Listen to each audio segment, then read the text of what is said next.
It is not easy for a school to be amazing at basketball, or amazing at football, or especially both at the same time. How many things have to go right for that to happen?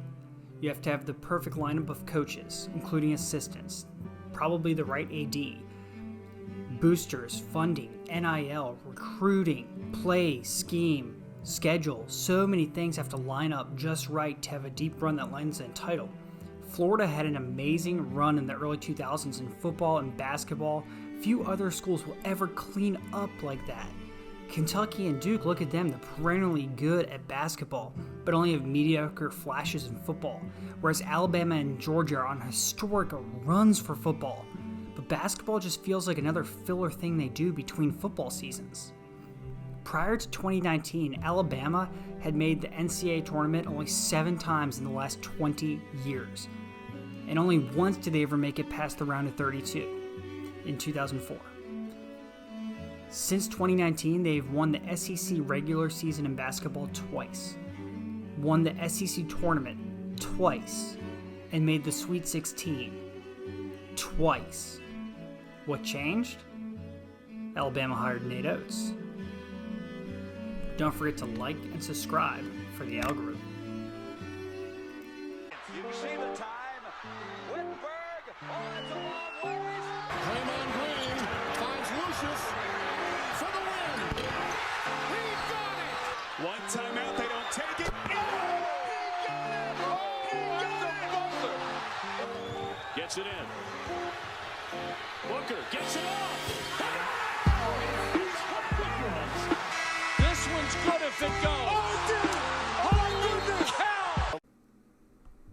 Now, I've seen a lot of doomers out there saying in 2023 when Bama lost in the Sweet 16, that was their only shot ever at a title, and they blew it.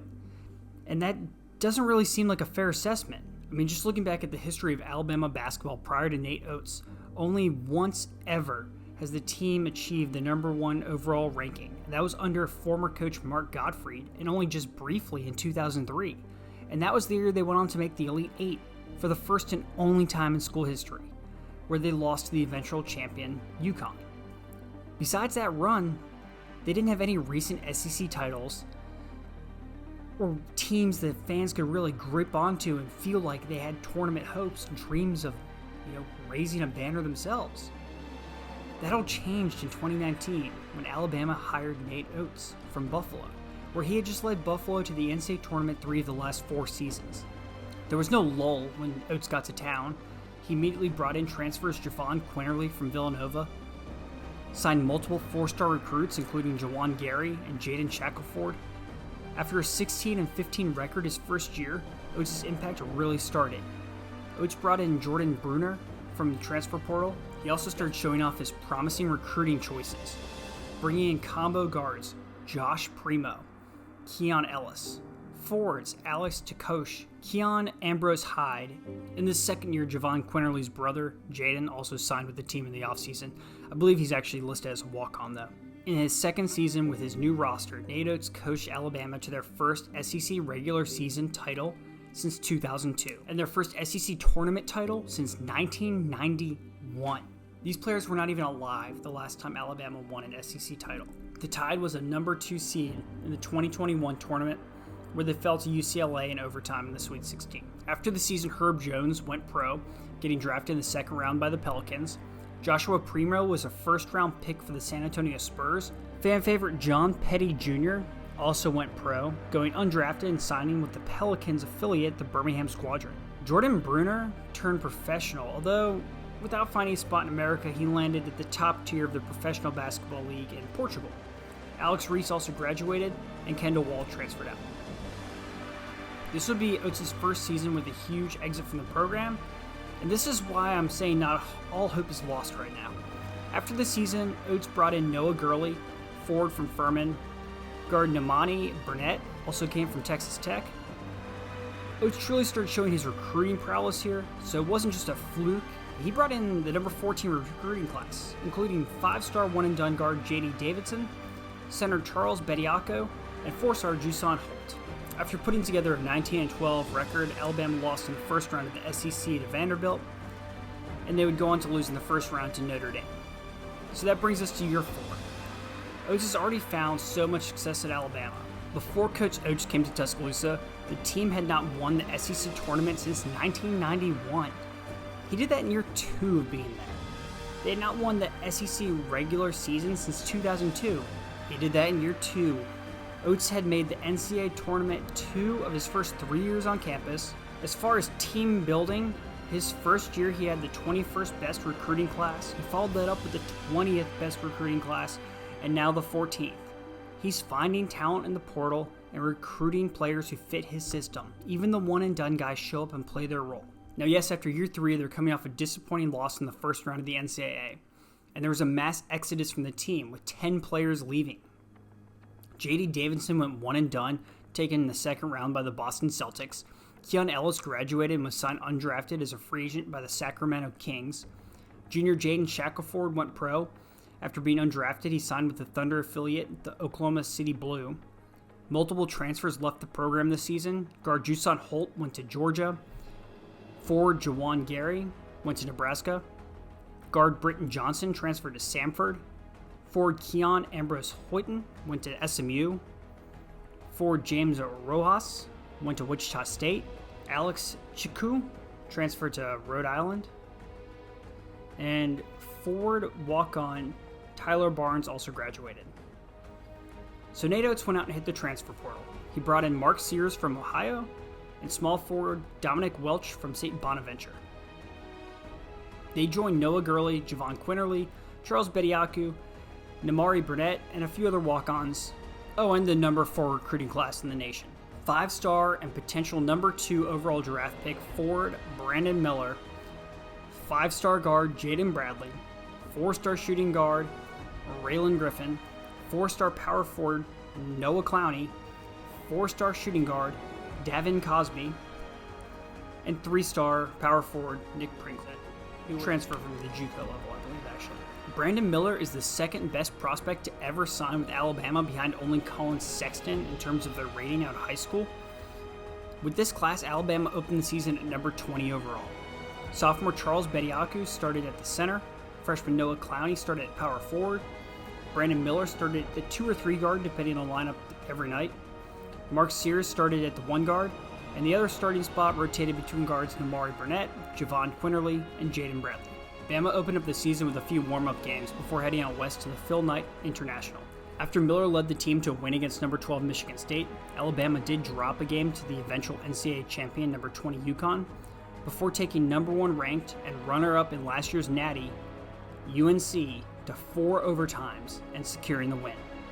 About 2 weeks later, Alabama would travel to number 1 Houston, where Clowney would lead the way in the win. The rest of the way through the schedule, Alabama only dropped 4 more games. 2 out of conference to number 15 Gonzaga and at Oklahoma, and 2 in conference to number 10 Tennessee, and the last game of the season at number 24 Texas A&M. They won their second regular season title under Nate Oates. Again, a feat not accomplished by any team for over 20 years prior to Coach Oates, and he's done it twice now. Although they ended the season with a disappointing loss at A&M, they redeemed themselves against A&M 8 days later, beating them in the SEC title game, securing their second SEC tournament title in 3 years. After that, Alabama entered the NCAA as a 1 seed, opening in the first and second round in Birmingham, Alabama, albeit at this point the team was surrounded by controversy of a player on the team being involved in a deadly shooting on the Strip in Tuscaloosa. Rumors were swirling around various other players' involvement, including star Brandon Miller. As of now, Brandon Miller has not been charged or accused of anything and is still projected to go number 2 overall in the draft. The court case is still ongoing, so I won't really get into the details of it, but it wasn't pretty for Alabama. People didn't think they should even be there or that their star players shouldn't be on the team. They thought they should have been removed for even being involved or even close to the scene. Personal security had to be provided to some of the players. The pressure on the players and the team had to be elevated, especially with the news cycle surrounding them, and it can't be ignored the stress that this would have played on them going into this. After handling the 16 seed Texas A&M Corpus Christi and a convincing win versus number 8 Maryland, Alabama headed up to Louisville, Kentucky to play San Diego State. Alabama came out, and based on all the stats, you'd expect they would have won. Well, most of the stats. Alabama out-rebounded them 50-42, including an 18-13 offensive rebound differential. They outshot them on the free throw line, 75% to 59%. Each team had 15 points off turnovers. Each team at one point led the game by 9. But Alabama this year was a team that lived by the three-point shot. Their strategy of shooting a three or taking a high percentage layup put a lot of pressure on their shooters, and on this night their outside game just didn't fall. They went 3 for 27 from outside the arc. You live by the three, you die by the three, and on this night the team did not survive. After the season ended, Brandon Miller declared for the NBA draft and is still projected number 2 overall. Freshman Noah Clowney declared for the NBA draft and is currently projected as a first-round pick. Sophomore Charles Bediako didn't surprise anyone when he tested the draft waters, but he surprised everyone when he announced he wasn't removing his name from the draft. So he must have really liked what he heard from them, because I don't think anyone anticipated him going pro just yet.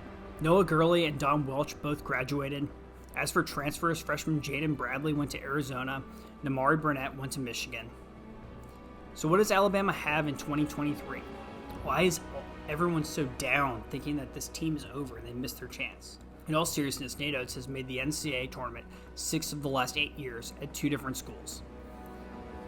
He's won the SEC regular season twice, the SEC tournament twice in the last 4 years. The drama from last season really could not have helped them on that run. They played great, but there had to be just so much pressure on those guys. And then after this season, Nate Oates lost all 3 assistants. 2 of them went on to take head coaching jobs of their own. I guess my point through all of this is that while next year by all metrics probably won't be another great Sweet 16 run or anything better than that, there's nothing I've seen from Nate Oates to think that he won't rebuild this team. So far Nate Oates has brought in 1 new assistant, Austin Clonch, a 33-year-old who most recently had a 90-61 record as a head coach himself at Nicholls State. He was the head coach there for the last 5 years. While he was the head coach, he won 2 Southland Conference regular season titles in 21 and 22, and followed the 22 season up with an NIT appearance. He was also the Southland Conference Coach of the Year in 2021. This seems like a great get for Coach Oates. He's an up-and-coming coach. I'm sure he'll eventually move on to a head coaching job again, but for a few years, Nate Oates should really benefit from him. As for the players going into the 23-24 season, at guard, Mark Sears returns. Sears averaged 12.5 points and 2.6 assists last season, while shooting 40% from the field and 34% from 3. Sears is one of the best guards in the SEC. He was all-conference last year. Getting him back is huge. Sears struggled late in the season as he went through a bit of a shooting slump, but he remained a member of the starting lineup nonetheless because of other qualities he brought. At 6'1", 24-year-old Jahvon Quinerly returns for his extra COVID year. His 6th year if you count the red shirt that he took.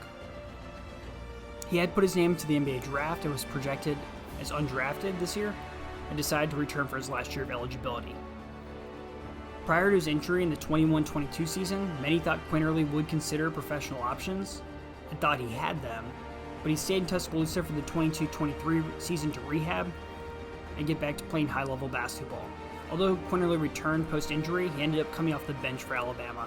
He did elevate his play to a level not seen since before his injury around March, earning him the nickname March JQ with his coaches and teammates. He averaged over 14 points per game in the month of March. It's still unclear whether Quinerly will take back a starting spot or return to a 6-man role next year, but throughout his career, he's showcased immense levels of flexibility and unselfishness for the betterment of his team. 6'5" sophomore Raylan Griffin also returns for guard. He averaged 5.9 points per game last season and averaged 15 minutes played. He's a 30% three-point shooter, known as a scoring guard who still has a lot of upside. He has the tools to evolve into a high-level defender, and the upside to be a tough shot maker who can put the ball in the basket in a variety of ways. Griffin can score from all 3 levels of the floor and is a solid shooter, but he has a lot of room for improvement still. They're joined by guard Aaron Estrada, a senior transfer from Hofstra. Estrada, a 6'2" guard, began his career at St. Peter's before transferring to Oregon and then to Hofstra, and now Alabama. He was CAA Player of the Year back-to-back seasons, averaging 20.2 points and 4.3 assists and 5.5 rebounds this past season, while shooting 36.8% from three-point range. He's improved every year, and having played in the Pac-12, he knows what it'll take to compete at a Power 5 level. so hopefully he doesn't drop off too much moving over from the CAA. The only other transfer so far is 6'3" guard Latrell Wrightsell from Cal State Fullerton. The 6'3", 190-pound combo guard averaged 16.3 points, 4.5 rebounds, and 2.4 assists per game this season. He also shot 42.4% from the field and 38.3% from three. Both of these transfers add three-point shooting, or at least the potential for it, which really fits the scheme that Oates wants them to run. They're joined by walk-ons Delaney Hurd, Adam Cottrell, Kai Spears, and Jaden Quinerly. The frontcourt is where it gets interesting. Oates originally didn't target any transfers from bigs, thinking he was set, but when Charles Bediako stayed in the draft, they were left high and dry. Although Oates did wish him the best, this roster is lacking. They do return 6'8" Nate Pringle, a redshirt junior, the JUCO transfer that impressed often off the bench a season ago. The question is, can Pringle handle a large workload like Bediako did? Can Pringle improve enough on the defensive end to be a reliable option for Oates? Pringle stretches the floor, he can shoot threes, he fits the system Oates wants to run. The only question is, can he continue to step up now as a starter if they don't bring in another big-name big? He's a big man who can run the floor, guard, jump out of the gym, attack the glass for a rebound. The junior also reached double figures in every game he's played in for at least 19 minutes, suggesting that Pringle could flourish with enough playing time. Skill-wise though, the biggest area of concern is his free throw shooting. Pringle made 47.1% from the charity stripe this season, and that number dips down to 45.8% during Southeastern Conference play. When the offense is in a half-court set, Oates is seen sometimes screaming at Pringle to set a screen for the ball handler or another player. Defensively, he struggles in pick-and-roll coverage and paint protection. The hope is that in year 2 of the program, he can really focus on these issues and hopefully improves, especially knowing going into the season he's the likely starter. At forward, 6'6" Max Sharanowski is a walk-on who's returning for his senior season. As for incoming freshmen, the frontcourt adds 4-star, 6'6" Chris Parker, a long and rangy wing. Like Brandon Miller, he probably fits somewhere between the 2 and the 3 spot on the floor, depending on how his outside game translates. He has confidence on the ball in the half court, and his ability as a shot maker continues to rise.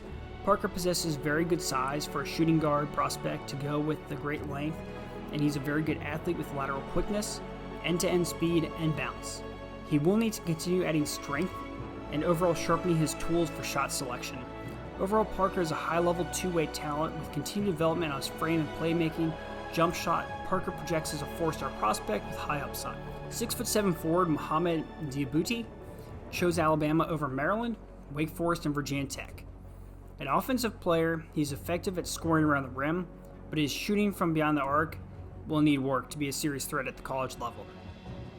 He'll be likely utilized best in cutting actions toward the rim, as well as pick and rolls where he can showcase his finishing skills and his physicality.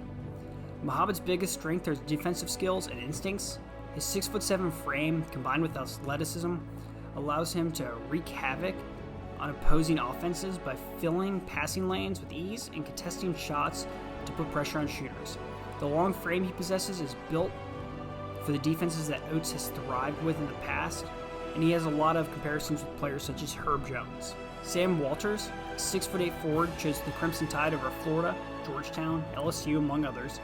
He fits the dribble drive system Alabama runs, where even the taller guys can handle the ball, shoot, pass, make plays. He said he doesn't want to just be a catch and shoot guy that just stands in the corner. Sam went on to say in an interview, "At my high school right now, we run the same system as Alabama, so it's kind of full circle. That's how I know I'm going to fit in here."